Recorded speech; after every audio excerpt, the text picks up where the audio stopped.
Bom dia, pessoal.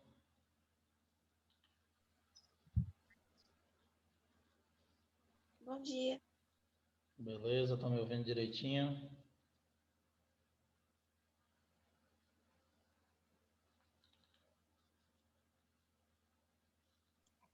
Bom dia, professor. Tô te ouvindo direito, sim. Beleza, Danilo. Bom, galera, bom dia a todos. Bom dia, Ana, Boaz, Bruna, Daniel, Danilo, Ivne, Lorena, Lucas, Pedro, Késia, Samuel, Andrade, Samuel Tavares, Samuel Wesley, Isabel. Bom dia a todos. Espero que vocês estejam bem. Vamos aguardar um minutinho aí para a gente começar nossa aula de hoje, tá?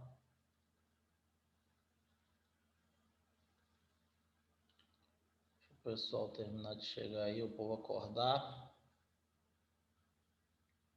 Com esse friozinho. É difícil levantar da cama mesmo. Mas vambora, a gente tem que seguir em frente.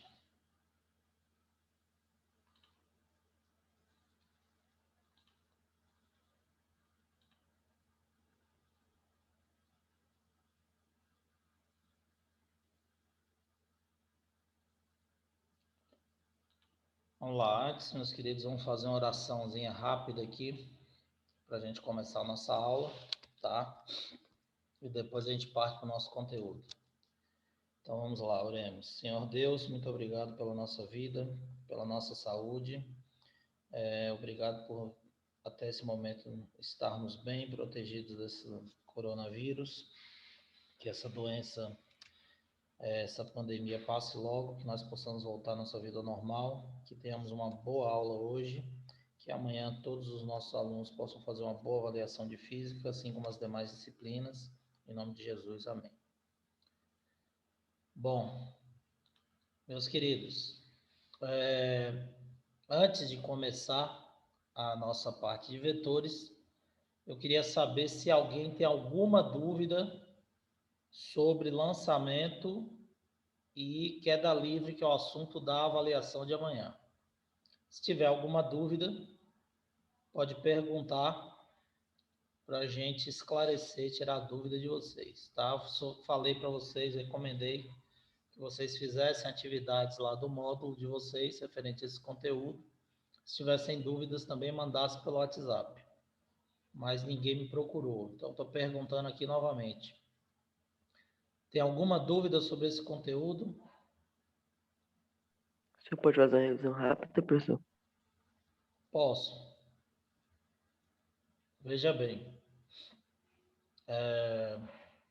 nós temos dois tipos de movimento sem resistência do ar. O movimento de queda livre, tá? E o movimento de lançamento vertical. Esses movimentos, eles são similares. Por quê? Porque ambos são movimentos uniformemente variados, tá certo? Então você tem uma aceleração constante. No caso da queda livre, quando o objeto cai, ele é solto e cai, ele está sob a ação da gravidade. Quando você joga o objeto para cima, ele também está sob a ação da gravidade. Ambos os movimentos a gente despreza a resistência do ar.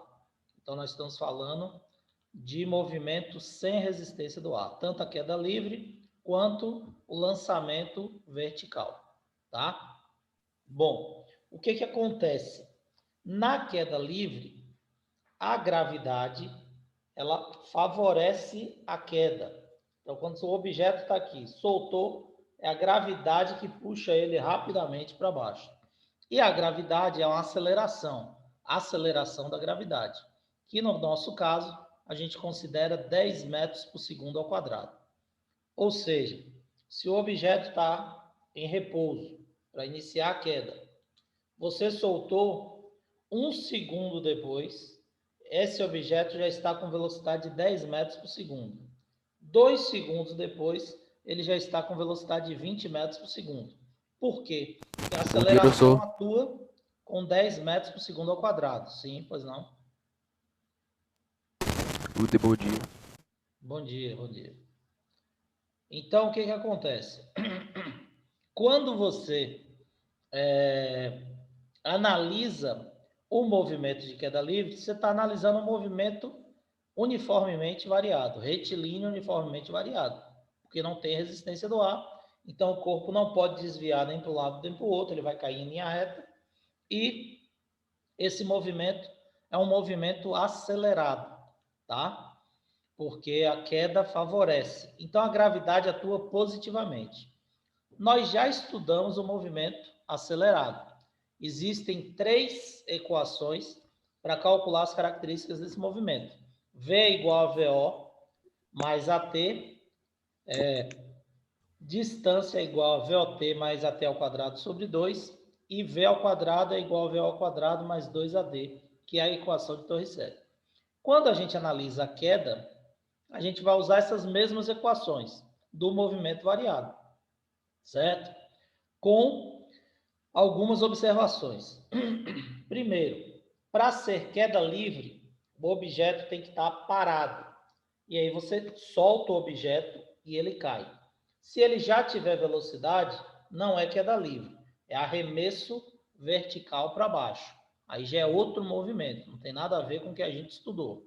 Tem algumas características semelhantes, mas são cálculos diferentes, porque ele já tinha velocidade.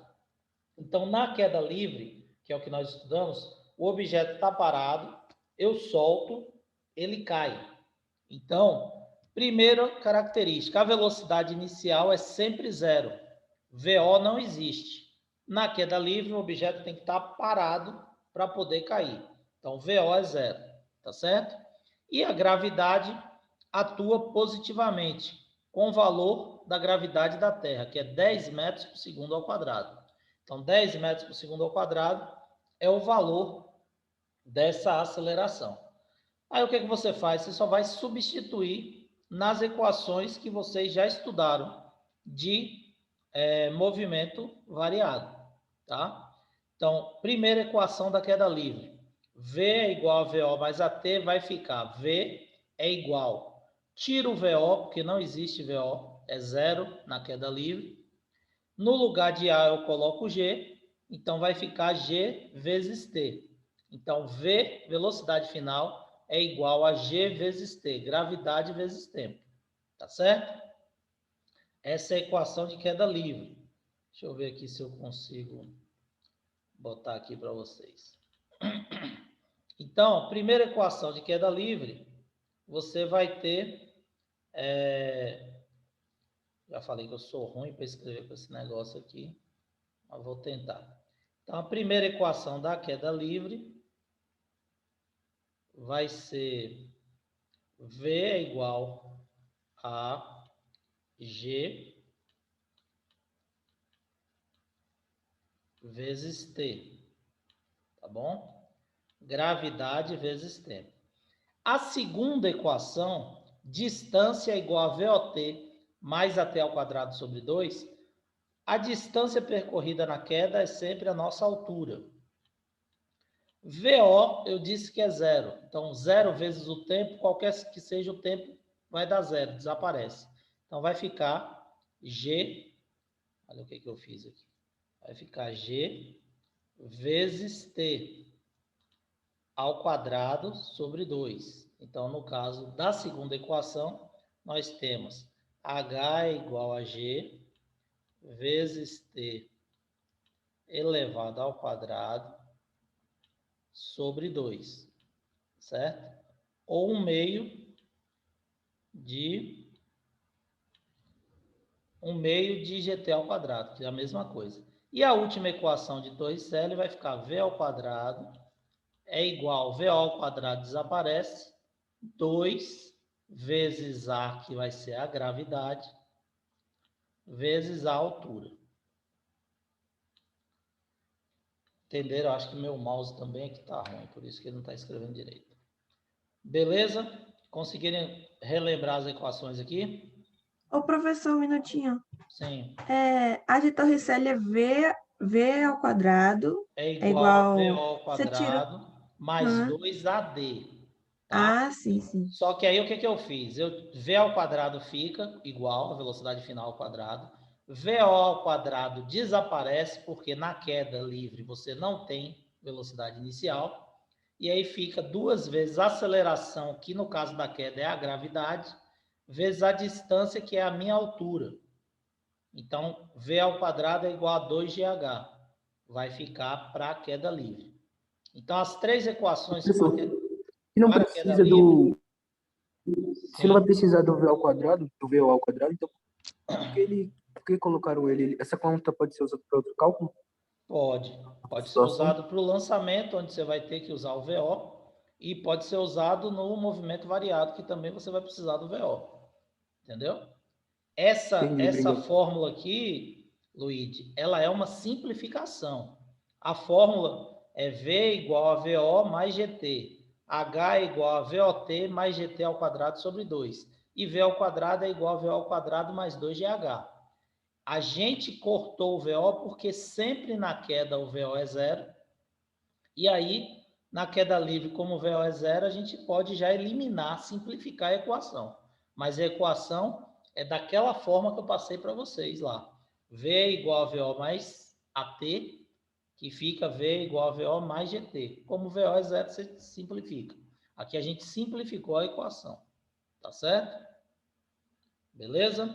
Então, essas são as equações de queda livre. Então, ele pode pedir, por exemplo, qual a velocidade que um corpo chega ao solo, sabendo que o tempo de queda dele é de 5 segundos. O que você vai fazer? Joga aqui, ó, velocidade final é igual a gravidade vezes tempo. Então, você pega 10 vezes o tempo, que foi de 5 segundos, 50 metros por segundo é a velocidade que ele bate no solo. Então, se um corpo cai e leva 5 segundos para chegar no solo, a velocidade que ele vai bater no solo é de 50 metros por segundo. E qual é a altura que ele caiu? Para chegar com essa velocidade lá embaixo, 50 metros por segundo, sabendo que ele demorou 5 segundos para chegar ao solo. H é igual a GT ao quadrado sobre 2. Então, 10 vezes 5 ao quadrado dividido por 2. 5 ao quadrado dá 25, vezes 10, 250. 250 dividido por 2, eu posso afirmar que ele caiu de uma altura de 125 metros. Estão entendendo? Estão lembrando? Sim. Beleza? Jóia. E aí, o que acontece? A gente estudou também, além da queda livre, a gente estudou o lançamento vertical, certo? O lançamento vertical, ele é o oposto. Então, no lançamento, você vai jogar o corpo para cima, arremessar o corpo para cima, tá? Ave Maria. Vai desculpando a letra aí, mas eu já disse que eu não consigo escrever aqui. Então, no lançamento é o oposto. Ao invés do corpo cair, você joga o corpo para cima. Para você jogar o corpo para cima, primeiro aspecto, a velocidade não pode ser zero. Porque se a velocidade for zero inicial, ele não sai da sua mão. Então, existe uma velocidade inicial para empurrar o corpo para cima. Bom, quando esse corpo ele é empurrado para cima, a gravidade não muda de direção. A gravidade continua atuando para baixo. Então, a gravidade sempre aponta para o centro da Terra, para baixo, perpendicular à superfície. Então, se você está jogando o corpo para cima, a gravidade está atuando para baixo. E a gravidade é uma aceleração. Então, a velocidade do corpo ela vai o quê? Diminuindo. Diminuindo até chegar lá em cima e parar. Porque o corpo para lá em cima. Professor, mas a gente não percebe porque é rápido. Ele para poder cair. Então, se ele está deslocando em linha reta, ele sobe, para descer, ele tem que parar para poder descer. A não ser que ele fizesse uma curva. e aí seria lançamento oblíquo. É outra coisa que a gente vai estudar depois de vetores. Porém, se ele sobe no lançamento vertical, o lançamento vertical é do momento que ele foi arremessado até o momento que ele chegou lá em cima e para poder cair. Depois que ele parou e começa a cair, volta a ser o movimento de queda livre que nós estudamos, tá certo? Então, qual a diferença do lançamento? Primeiro, a velocidade inicial não é zero, nesse caso do lançamento. Então, já não vou poder simplificar na fórmula. Já tem o VO na fórmula, sem poder ser simplificado. E a velocidade final, no ponto de altura máxima, então, quando ele atinge o máximo de altura, a velocidade final vai ser zero. Então, só quando ele atinge o ponto mais alto da trajetória. Quando ele chegou no final da subida, a velocidade final vai ser zero. Então, ele jogou o corpo, arremessou o celular para cima. Ele começa a subir até parar. Quando ele para aqui em cima, a velocidade final é zero, ele vai começar a cair. Porém, nem sempre essa velocidade final é zero. Existem momentos que essa velocidade tem outros valores. Então, joguei.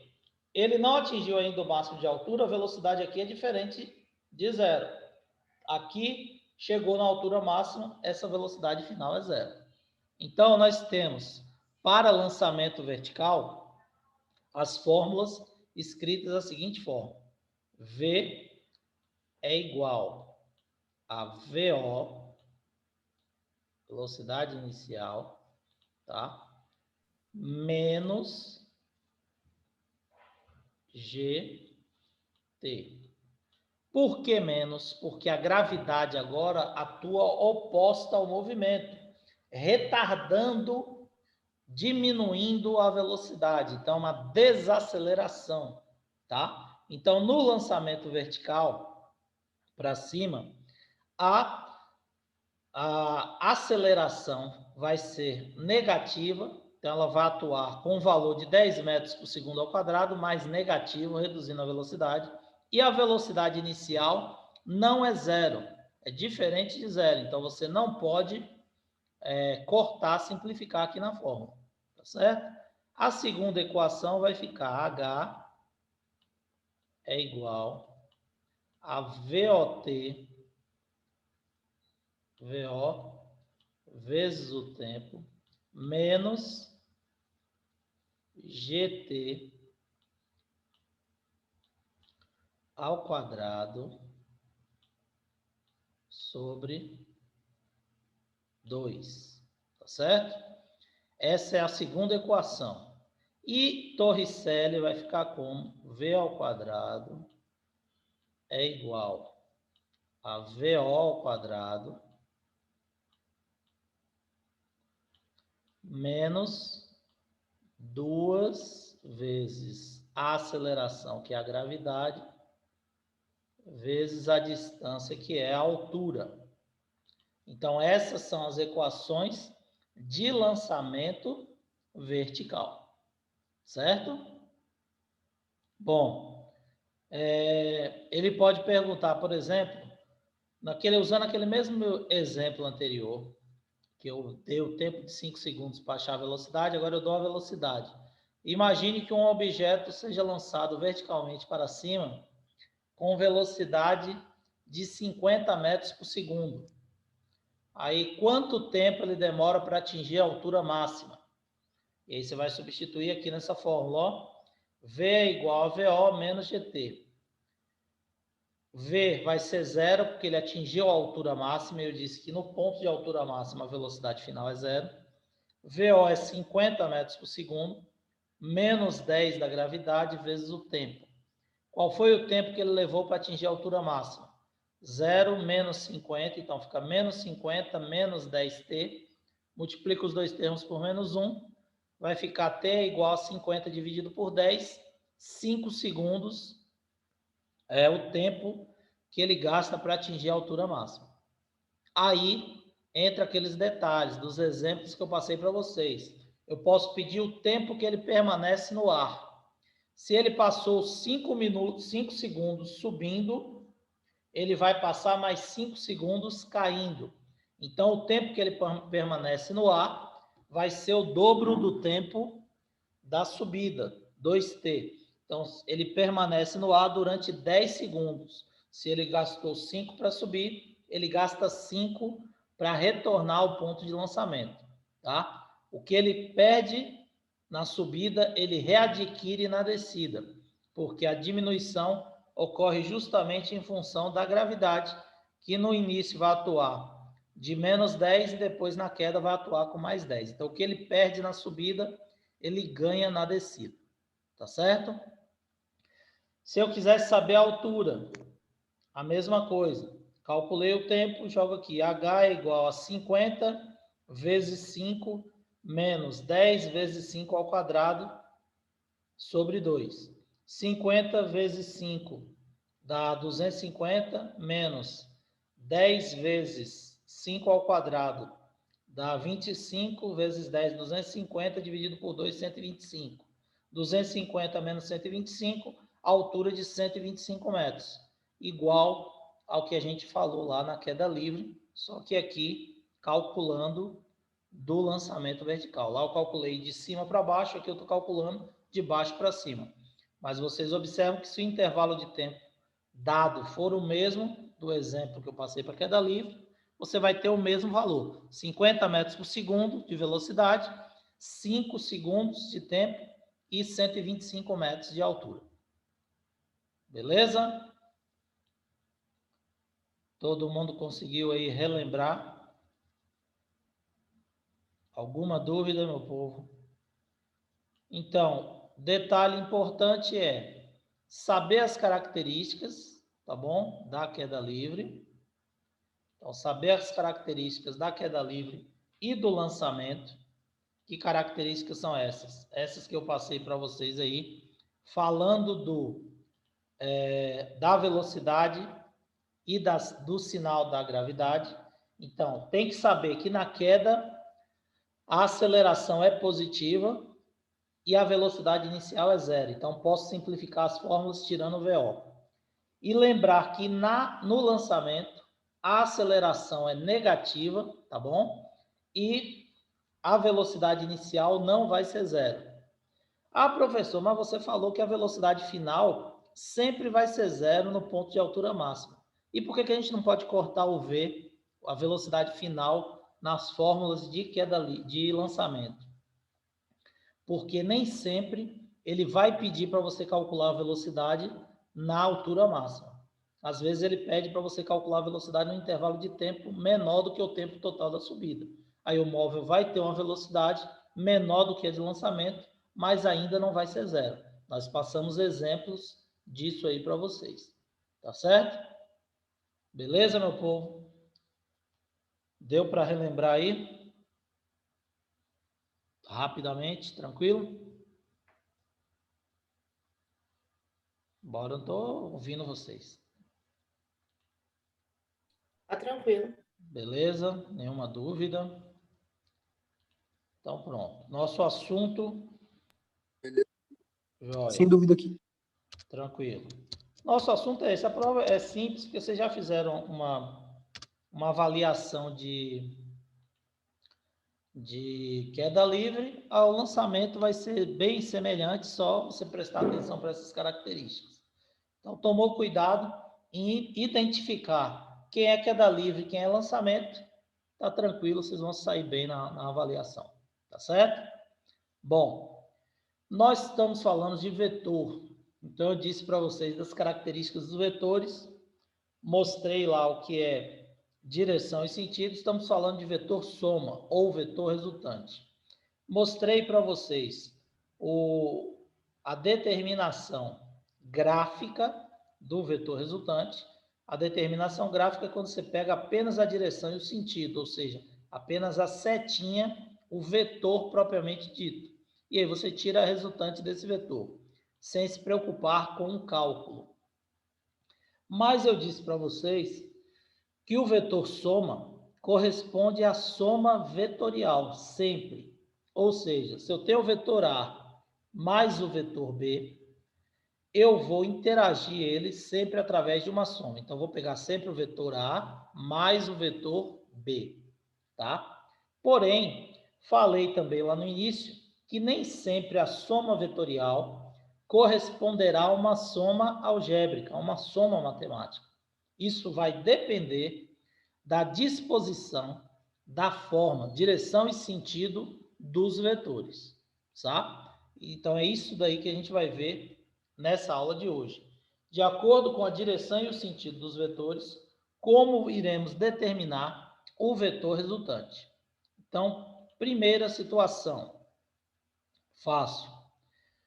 Nós não temos direção diferente. Então, a direção entre os dois vetores, o ângulo é zero. Ou seja, eles estão na mesma direção e no mesmo sentido. Imagine que A fosse um deslocamento, por exemplo, tá? Então, A aqui, o vetor A é o deslocamento. A representa 1 metro, uma unidade, que equivale a 1 metro, que eu estou falando aqui, tá? Isso daí você não pode adivinhar, isso aqui é só um exemplo que eu estou dando. Imagine que o vetor A e B represente deslocamento em metros. A vai representar 1 metro, então aqui nós teremos mais ou menos essa representação aqui. Isso aqui está mais ou menos desse tamanho. Então, nós teremos A representa 1 metro, B está representando 1, 2, 3 metros, tá? Se A representa o deslocamento de 1 metro, o que está me indicando o vetor aqui? O vetor A está indicando que nós estamos deslocando 1 metro para a direita, certo? E o vetor B está indicando que eu estou deslocando mais 3 metros para a direita. Bom, nesse caso particular, como o ângulo entre os vetores é zero, esses vetores apresentam a mesma direção e o mesmo sentido. E se eles têm a mesma direção e o mesmo sentido, como eu vou tirar o vetor resultante? O vetor resultante, ou vetor soma, vai ser sempre a soma vetorial de A e B. Porém, essa soma vetorial não vai ser, como eu disse para vocês, a soma matemática sempre. Nesse primeiro caso, ela vai ser a soma matemática. Por quê? Nós temos a mesma direção e o mesmo sentido. Então, desloquei 1 metro para a direita. Depois eu desloco mais 3 metros para a direita. O que eu estou fazendo? Eu estou deslocando, na realidade, 1, 2, 3, 4 metros para a direita. Então, o vetor resultante vai ser o quê? 1 mais 3. A soma matemática, a soma algébrica do vetor A, que vale 1 unidade, mais o vetor B, que vale 3 unidades. Certo? Então, primeiro caso, a soma vetorial corresponde a uma soma algébrica, tá? Iguala a soma algébrica. Então, a soma dos vetores, nesse caso, de mesma direção e mesmo sentido, vai ser a soma matemática mesmo, tá? Porém, nós podemos ter... Dá uma travada aí. Travou aí um pouquinho, mas agora já foi.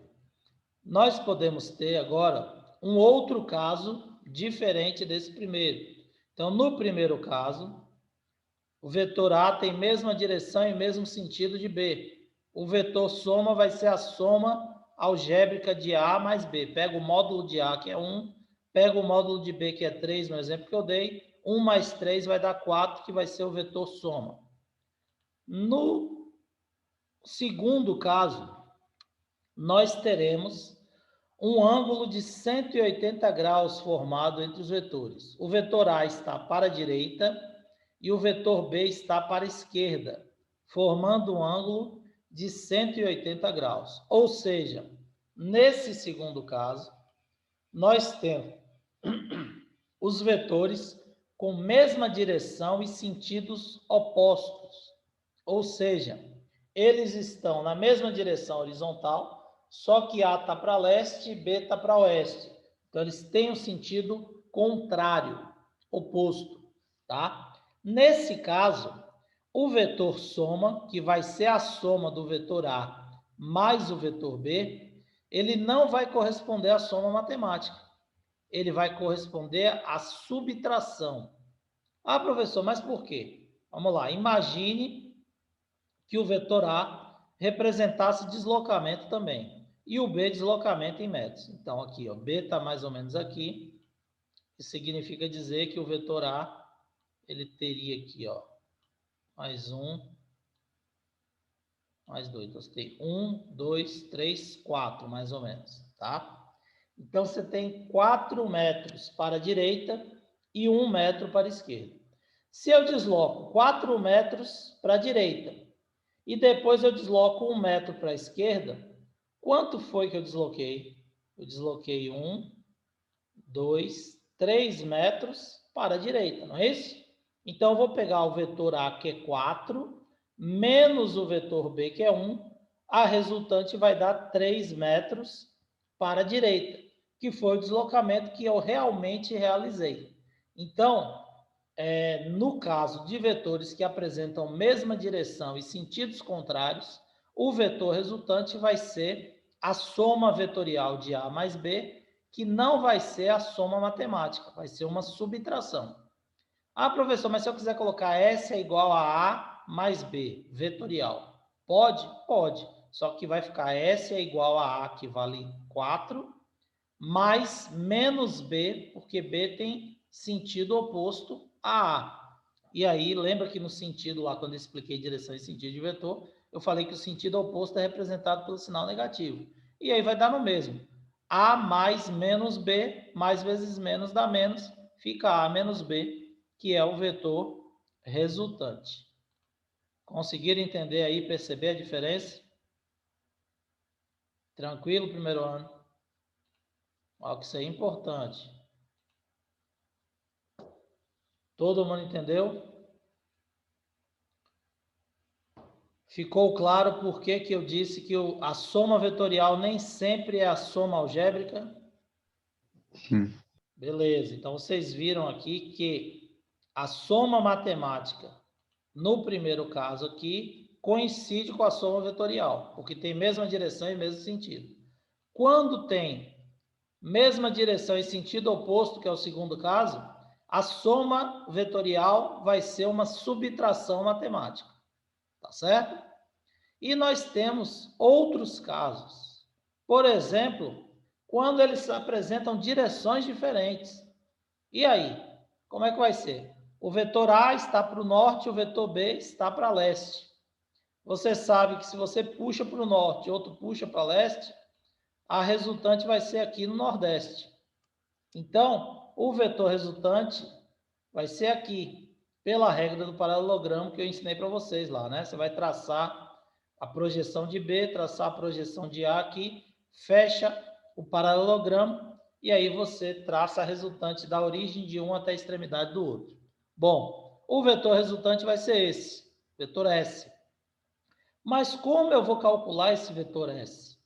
Vai ser a soma de A mais B? Não, porque eles têm direções diferentes.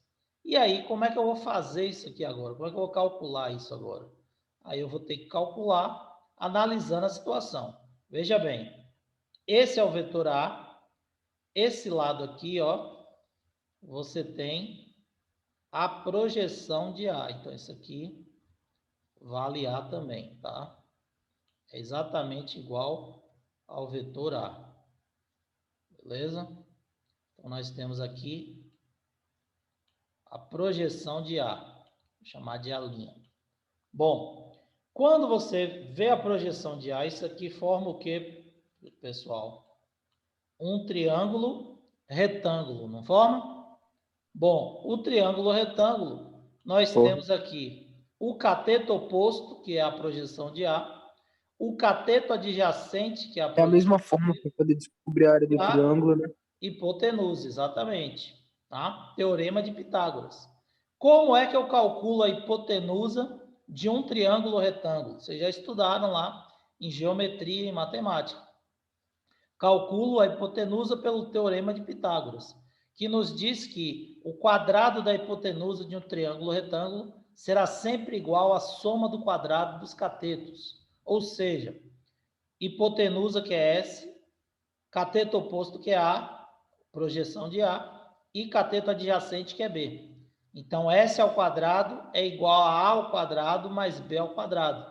Assim, eu consigo determinar o valor de S, que é a hipotenusa do triângulo retângulo.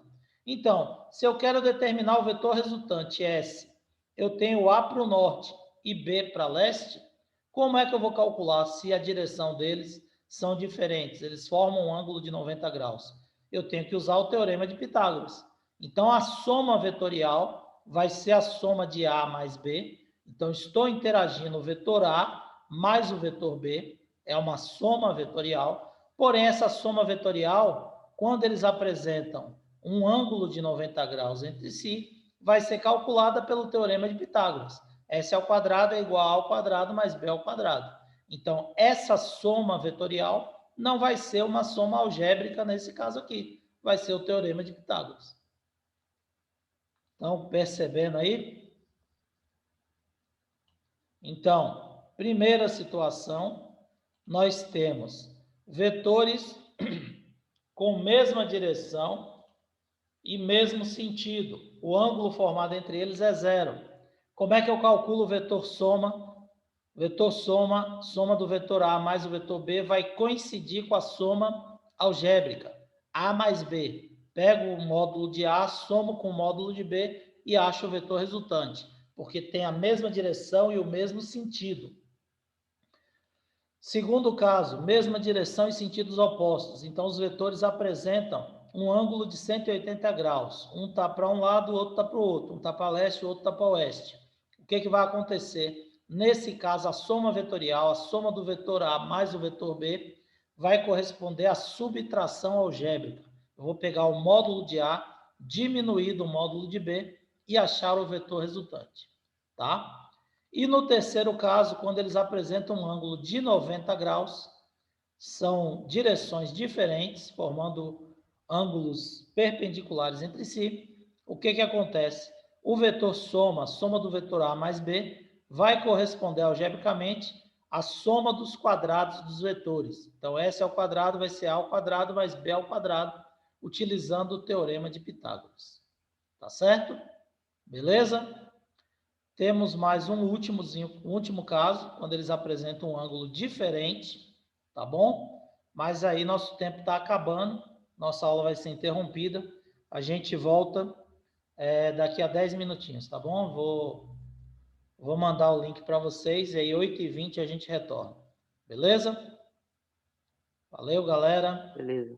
Daqui a pouco a gente volta. E continue. Valeu, um abraço, até já já. Tá, professor. Tchau, tchau, até daqui a pouco. Valeu, um abraço.